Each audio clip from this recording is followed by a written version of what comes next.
Hey everyone, welcome to another episode of MMA and Coffee. On this episode is predictions for UFC 213.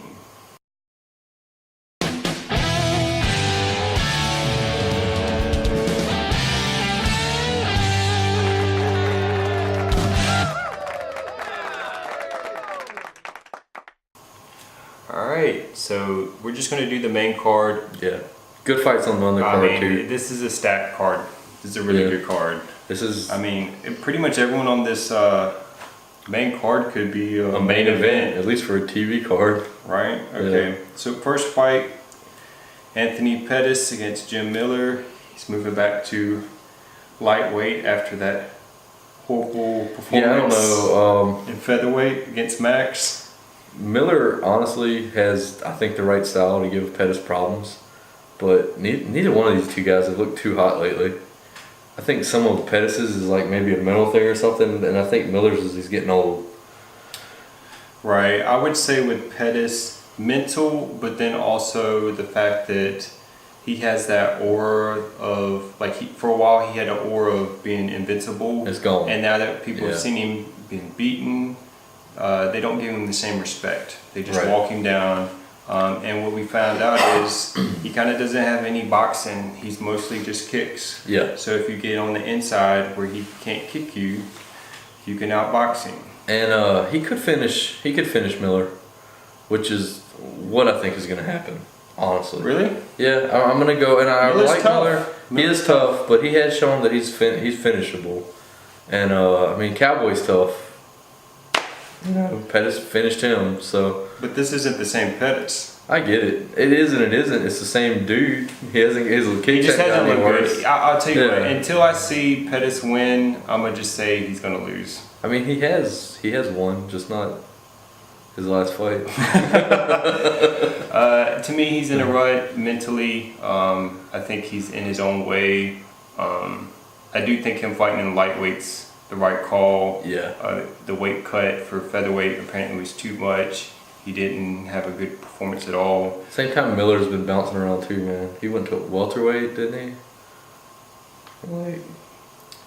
It's a toss-up. To me, Pettis of old should win this fight, but if he loses, man, he's really in a slump. Yeah. Which is not even disrespect to Jim Miller. It's just Jim Miller's sort of been hot and cold lately to himself. So. Well, with Jim Miller, he's well-rounded. It's just when he fights the top fighters, he loses. And Jim Miller's not bad at anything. He's just not amazing at any one thing. Right. He's just super well-rounded. And with Pettis, rough fight. He's a former champion. So. Yeah. And I feel like it's kind of hard for Miller to get those big fights because since he's such a tough out, no one really wants to fight him that's at the top. Because you don't gain anything from beating him, and he's not going to be easy. All right, so your predictions? So my prediction is that I think over the course of the fight, I can see Pettis catching him, and I could also see Miller kind of roughing him up and winning a decision. Okay. But I'm going to go with Pettis on the finish. That's okay, and I'll say Jim Miller makes it a dog fight. He'll win a tough decision or close fight. Like I said, until Pettis gets a win. And hey, if you can make it a dog fight, Pettis can't come back from it. Right. Okay. Moving on to the next fight. This is Werdum versus Overeem 3. Dude, this is honestly, it's heavyweight. It's cliche. Heavyweight's hard to predict, and honestly, I don't know what to think because I remember the second fight. Do you remember the second fight? Fight. Okay, well, if you want to cut that, we're using the term "fight" very loosely on the show. So the second fight, Werdum basically just laid on his back, inviting Overeem to come into his guard. I didn't like Werdum for a while, and he didn't after that fight. Well, you know what though? Since that fight, Werdum's stand-up has gotten way better. He's evolved. So is Overeem. I feel like Overeem's kind of keeps reinventing himself. He is coming off a loss, so I do feel like. The stand-up advantage Overeem used to have in the second fight is not as much. It's going to be more. It's not as predominant. Making a prediction, just heavyweight, like I said, it's the hardest weight class to call because anyone could just catch anyone at any given moment, and everyone can knock everyone out pretty much. That's true. I think Overeem, like you said, his stand-up advantage has diminished, And as long as Werdum doesn't do something like he did against Stipe and kind of overextend himself and get over aggressive, something stupid, I think Werdum could actually hold his own in the stand up, get him on the ground, and I think Werdum's going to actually finish him on the ground. I think he's going to hold his own on the stand up, get him tied up and get him down, and I think he's going to beat him. I think he's going to submit. I'm going to go with submission. Werdum by submission. I'll go with Werdum TKO. Wow.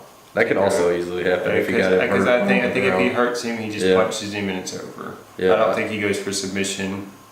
The crazy thing is I could even see Werdum doing decent, like not even just holding his own. He could counter him potentially on the feet. We'll see. I definitely think it's more even fight since the second one. I mean, Werdum beat Mark Hunt on the feet, so I don't know what to think about heavyweight anymore. I could make a whole video talking about how ridiculous heavyweight is. So, anyway. All right. So the next fight is Yoel Romero against Robert Whittaker. Dude. All right. Every bit of common sense in the world to me says that like Romero should win this fight. He's got the wrestling, and more often than not in mixed martial arts, especially in big fights, from what I've seen, the better wrestler will win the fight. Like especially if the guy isn't a great jiu-jitsu guy. All right, which Whittaker is known primarily as a striker, but the way things have been going lately, not just across MMA, just across like sports period, Whittaker might do this. He might catch him Romero's shown, Kennedy exposed some chinks in those armors, even though that fight controversial. So with Romero though is Whittaker could knock him every out. time I doubt Romero or every time I think this is the fight he could lose, he's proved me wrong. He finishes these guys, and he's been finishing them in the later rounds. The one big critique against him is people have been saying he doesn't have cardio, but he's finishing people in later rounds, and he's fighting top guys.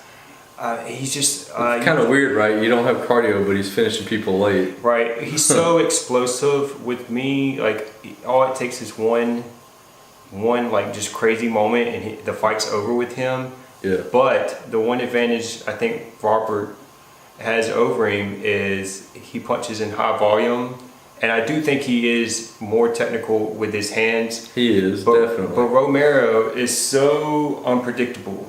Dude, all his fights are weird. There's always something weird about every fight. Crazy fights. Yeah. Flying knees. Yeah. Just, oh my goodness. So this one's really hard to pick.